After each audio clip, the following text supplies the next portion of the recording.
எல்லாருக்கும் வணக்கம். என்னுடைய ராதா ராமராவ் சேனலுக்கு உங்கள் எல்லாரையும் வெல்கம் பண்ணுறேன். இந்த வீடியோவில் கார்த்திகைக்கு நீங்கள் பார்த்தீங்கன்னா எத்தனை அகல் விளக்கு ஏற்றுனா கூட பித்தளை வெள்ளியில் நம்ம விளக்குகள் இருந்தால் கண்டிப்பாக அதை நல்லா சுத்தம் பண்ணி விளக்கேற்றுவோம். இந்த பூஜை சாமான்கள் இல்லை, இந்த பித்தளை வெள்ளி விளக்குகள்லாம் பார்த்திங்கன்னா நம்ம ஸ்டெயின்லெஸ் ஸ்டீல் பாத்திரம் தேய்க்கிற மாதிரி இல்லை.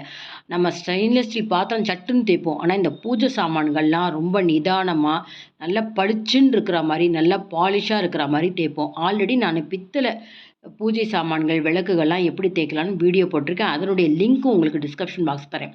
இந்த வீடியோவில் பார்த்தீங்கன்னா வெள்ளி சாமான்கள், வெள்ளி பூஜை பாத்திரங்கள், வெள்ளி விளக்குகள்லாம் ரொம்ப சுலபமாக எப்படி நம்ம நல்லா பளிச்சுன்னு பாலிஷோடு இருக்கிற மாதிரி சுத்தம் பண்ணலான்னு சிம்பிளாக உங்களுக்கு காமிக்க போகிறேன்.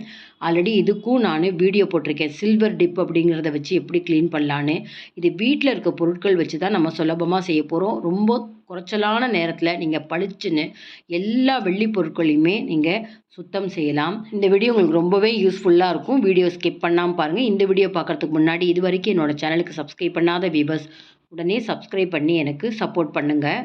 இப்போ நம்ம வெள்ளி பொருட்களை சுத்தம் பண்ணுறதுக்கு 2 பவுடர் யூஸ் பண்ண போகிறோம். ஒன்று விபூதி, அடுத்தது பார்த்திங்கன்னா கோல்கேட்டு பல்பொடின்னு சொல்கிறாங்க இல்லையா, பல்பொடி, பேஸ்ட்டு கிடையாது, பல்பொடி. இதை மட்டும் எடுத்துகிட்டு ரொம்ப ஈஸியாக நம்ம சுத்தம் பண்ண போகிறோம். இப்போ இந்த சில்வர் டிப் அப்படின்னு சொல்லி கிடைக்கிறது, இதை நான் ஆல்ரெடி வீடியோ போட்டிருக்கேன். நிறைய பேர் நீங்கள் பார்த்துருக்கீங்க. இது ஒரு விதமான கெமிக்கல் தான். அதுவும் ஆன்லைனில் மட்டும்தான் கிடைக்கும். வேறு எந்த ஒரு வெளியே டிபார்ட்மெண்ட் ஸ்டோர்லேயும் எந்த ஸ்டோர்லேயும் கிடைக்காது. இது இந்த மாதிரி டிப் பண்ணணும். வெள்ளி பாத்திரங்களை நம்ம டிப் பண்ணி எடுத்தால் வித்தின் செகண்ட்ஸில் பளிச்சுன்னு ஆகிடும். இப்போ பொதுவாக நம்ம பார்த்திங்கன்னா தினமுமே சுவாமிக்கு விளக்கேற்றுறதெல்லாம் வெள்ளி விளக்கில் ஏற்றுவாங்க. வெள்ளி சாமான்களில் பூஜை பண்ணுவாங்க. இல்லை வெள்ளி பாத்திரங்கள் ஏதோ விதத்தில் யூஸ் பண்ணுவோம். அதை தினமுமே இந்த மாதிரிலாம் நம்ம ஒரு கெமிக்கல் சேர்ந்த அந்த பொருட்களால் நம்ம சுத்தம் பண்ணினா வெள்ளியினுடைய தரம் குறையறதுக்கு வாய்ப்பு உண்டு. இப்போ நம்ம ரொம்ப நாள் நம்ம அதை உபயோகப்படுத்திட்டோம்னு சொல்லிட்டு திரும்பவும் நம்ம வெள்ளி பாத்திர கடைகளில் அதை போட்டுட்டு வேறு புதுசாக வாங்குறப்ப இந்த வெள்ளியினுடைய விலை ரொம்ப குறைச்சலாக எடுக்கிறதுக்கும் வாய்ப்பு உண்டு. அதனால் வருஷத்துக்கு ஒரு முறை இந்த மாதிரி நீங்கள் டிப்பு வச்சு சுத்தம் பண்ணலாம், சில்வர் டிப்பு வச்சு. ஆனால் கொஞ்சம் அடிக்கடி நம்ம வெள்ளி பாத்திரங்களில் பூஜை செய்வோம், விளக்கேற்றுறோம் அப்படின்னா இந்த டிப்பை கொஞ்சம் தவிர்த்துட்டு ரொம்ப சுலபமான முறையில் நம்ம வெள்ளி பொருட்களை சுத்தம் பண்ணலாம். இப்போ பாருங்கள், சம அளவில் நான் விபூதியும் கோல்கேட் பல்பொடி 2யுமே ஒரு கிண்ணத்தில் சேர்த்துக்கிறேன். சம அளவு எடுத்துக்கோங்க, நல்லா மிக்ஸ் பண்ணிக்கணும். இது விபூதியும் ஆகட்டும், கோல்கேட் பல்பொடியும் ஆகட்டும் ரொம்ப ஸ்மூத்தாக இருக்கும். நிறைய பேர் இந்த சபீனா வச்சு தேய்க்கிறேன் அப்படின்லாம் சொல்கிறாங்க. சபீனாவை நீங்கள் தொட்டு பார்த்தீங்கன்னா ஒரு கொரகொரப்பு இருக்கும். அதில் வச்சு நம்ம வெள்ளி பாத்திரம்லாம் தேய்க்கிறப்ப ஒரு கீறல் விழும், கோடு விழும். அதனால் இந்த மாதிரி ஸ்மூத்தாக இருக்கிறனால பொதுவாக எல்லாருக்குமே தெரியும், விபூதியை வச்சு நிறைய பேர் வெள்ளி பாத்திரம் தேய்ப்பாங்க, நல்லா பளிச்சுன்னு இருக்கும்னு சொல்லுவாங்க. அதே மாதிரி நானும் செய்வேன். அதோடு இந்த கோல்கேட் பல்பொடி போடுறப்ப இந்த விளக்குகளில் எண்ணெய் பிசுக்கு இருந்தால் போயிடும், நல்ல பாலிஷ் கிடைக்கிது. அதனால் அவசியம் இந்த மாதிரி நம்ம தினமுமே நம்ம தேய்க்கிறோம் வெள்ளி பொருட்களை, இல்லை வாரத்துக்கு ஒரு நாளாக நீங்கள் தேய்க்கிறீங்கன்னா அவசியம் இந்த மாதிரி மிக்ஸ் பண்ணி வச்சுக்கோங்க. மிக்ஸ் பண்ணி வச்சுட்டு நமக்கு எந்த அளவுக்கு பாத்திரங்களுக்கு தேவையோ அதை கொஞ்சமாக 1 ஸ்பூன் 2 ஸ்பூன் அளவுக்கு நீங்கள் எடுத்துக்கலாம். நான் தினமுமே இப்போ பூஜை பாத்திரங்கள் வெள்ளியில் தான் எடுத்திருக்கேன். சுவாமிக்கு நெய்வேத்தியம் பண்ணுறதுக்கு ஒரு தட்டு, கொஞ்சமாக சின்ன சொம்பில் தண்ணி எல்லாம் எடுத்துப்பேன். இப்போ உங்களுக்கு எப்படி பளிச்சுன்னு ஆகுதுன்னு காமிக்கணும் இல்லையா. இப்போ நான் ஆல்ரெடி சில்வர் டிப்பில் உங்களுக்கு இதை டிப் பண்ணி காமிச்சேன். இதே குங்குமச்சிமிழ் தான். அது கெமிக்கல் அப்படிங்கிறப்ப சட்டுன்னு உங்களுக்கு பாலிஷ் கொடுத்துரும். ஆனால் இது நம்ம ஒரு நேச்சராக செய்கிறோம். பல்பொடி எதுக்காக சேர்க்குறோன்னா கொஞ்சம் உங்களுக்கு ஒரு சோப்பு தன்மையோடு இருக்கும்.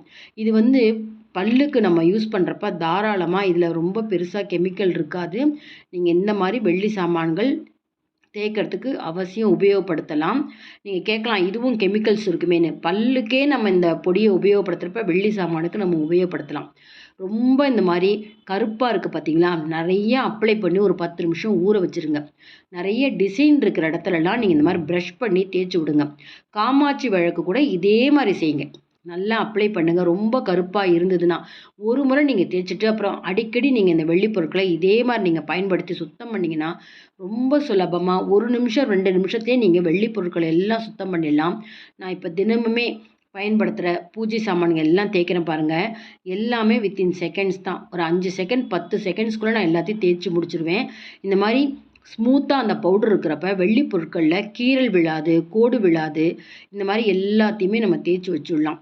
இதே போல் தான் விளக்கும். நான் விளக்கு தேய்ச்சி முடிச்சுட்டு உங்களுக்கு அது எப்படி இருக்குன்னு காமிக்கிறேன். இங்கே பாருங்க, இப்போ நல்லா ஓரளவு 10 நிமிஷம் நான் ஊற வச்சுட்டேன். முதல்ல எவ்வளோ ஒரு கருப்பாக இருந்தது. இப்போ இந்த விபூதியும் பல்பொடியும் சேர்த்ததுக்கப்புறம் காமிக்கிறேன். இதில் நிறைய உள்ள டிசைனில் இருக்கிறனால தான் உங்களுக்கு கொஞ்சம் அந்த கருப்பு தெரியுது. இதே பிளெயினாக இருக்கிற வெள்ளி பாத்திரங்கள்லாம் பாருங்கள், அவ்வளோ பளிச்சுன்னு இருக்கும்.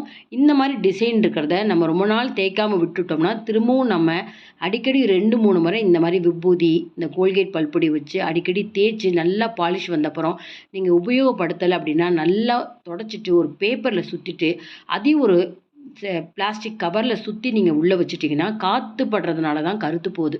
இப்போ பாருங்கள், இந்த கிண்ணங்கள்லாம் வெளிப்பக்கம்லாம் டிசைன்ஸ் இருக்குது. அதில் உள்ள கூட உங்களுக்கு அந்த டிசைன் எல்லாம் கருப்பே இல்லை பார்த்தீங்களா? நல்லா உங்களுக்கு எந்த ஒரு வெள்ளி பொருட்களாகட்டும், இல்லை தாமிரம், பித்தளை பாத்திரங்கள்லாம் நம்ம இந்த மாதிரி தண்ணியில் நல்லா சுத்தம் பண்ணதுக்கப்புறம் ஈரம் இல்லாமல் தொடச்சி வைக்கணும். ஈரத்தாலையும் உங்களுக்கு கருத்து போயிடும். இப்போ பாருங்கள், நான் தினமுமே பூஜைக்கு எடுத்துக்கூடிய அந்த விளக்காகட்டும், பஞ்ச பாத்திரம், அந்த பேலா, அப்புறம் ஆரத்தி, கற்பூர ஆரத்தி எடுக்கிறது, இந்த குங்குமச்சிமிழும் காமிக்கிறேன் பார்த்தீங்களா? சுலபமாக இந்த மாதிரி மிக்ஸ் பண்ணி வச்சுருக்கிற விபூதி பல்பொடியால் நான் சுத்தம் பண்ணிட்டேன். அடுத்து பார்த்தீங்கன்னா, வீட்டில் ஸ்பெஷல் பூஜைலாம் செய்வோம். அதுக்கு இன்னுமே நிறைய வெள்ளி பொருட்கள், பூஜை பொருட்கள்லாம் நான் சுத்தம் பண்ணுவேன். இதே மெத்தடில் தான், இதே இந்த பொடி வச்சு தான் இவ்வளோ பாத்திரங்களும் பார்த்தீங்கன்னா 10 நிமிஷம் கூட ஆகாது. நான் அவ்வளோ பாத்திரமும் பளிச்சுன்னு தேய்ச்சிருவேன். இப்போ பாருங்கள், இதே மெத்தடில் நான் வெள்ளி விளக்குகள் எல்லாமே சுத்தம் பண்ணிட்டேன். என்னோடய வெள்ளி விளக்குகள் எதுவுமே கருத்து இல்லை. அதனால தான் உங்களுக்கு நல்லா கருப்பாக படிஞ்சிருந்த அந்த குங்குமச்சிமிழை சுத்தம் பண்ணி காமிச்சேன். அப்போ தான் உங்களுக்கு வித்தியாசம் தெரியணும். இதெல்லாம் நான் எப்போதுமே நல்லா சுத்தமாக வச்சுருக்கறனால நல்லா பளபளன்னு புதுசு போலவே இருக்கும். பாருங்கள், அந்த எண்ணெய் விட்டு திரி ஏற்றுற இடத்துல கூட கொஞ்சம் கூட உங்களுக்கு பிசுக்கு இல்லை, கருத்து போல். அந்த மஞ்சள் குங்குமம் வைக்கிற இடம் பாருங்கள், பின்பக்கம் பாருங்கள், நிறைய பேருக்கு எண்ணெய் வழிஞ்சு பின்னாடிலாம் பிசுக்கு இருக்கும். அந்த மாதிரி இல்லாமல் எவ்வளோ சுத்தமாக இருக்குது பாருங்கள். அதே போல் அந்த தண்டு பகுதியில் அந்த டிசைன்ஸ் இருக்குது பார்த்தீங்களா, அங்கே கூட உங்களுக்கு கருப்பு இல்லாமல் எவ்வளோ பளிச்சுன்னு இருக்குது பாருங்கள். ரொம்ப சுலபமாக உங்கள் வீட்டில் எத்தனை வெள்ளி பொருட்கள் இருந்தாலும் இது போல் நீங்கள் இந்த மெத்தடில் சுத்தம் பண்ணுங்கள். நேரமும் மிச்சம், ரொம்ப திருப்தியாக இருக்கும். நம்ம பளிச்சுன்னு இது சுத்தம் பண்ணியிருக்கோம் அந்த பூஜை பொருட்கள்லாம் அப்படின்னு சொல்லி. இந்த வீடியோ உங்களுக்கு ரொம்பவே யூஸ்ஃபுல்லாக இருந்திருக்கும்னு நினைக்கிறேன். இந்த வீடியோ உங்களுக்கு பிடிச்சிருந்தா லைக்ஸ் கொடுங்க, கமெண்ட் பாக்ஸில் உங்கள் கமெண்ட்ஸை போடுங்க. உங்கள் ஃப்ரெண்ட்ஸ் அண்ட் ரிலேட்டிவ்ஸ்க்கு இந்த வீடியோவை அவசியம் ஷேர் பண்ணுங்கள். இது வரைக்கும் என்னோடய சேனலுக்கு சப்ஸ்கிரைப் பண்ணாத வியூவர்ஸ் உடனே சப்ஸ்கிரைப் பண்ணி எனக்கு சப்போர்ட் பண்ணுங்கள். இன்னொரு இன்ட்ரெஸ்டிங்கான டிப்ஸில் நம்ம பார்ப்போம். Thank you viewers.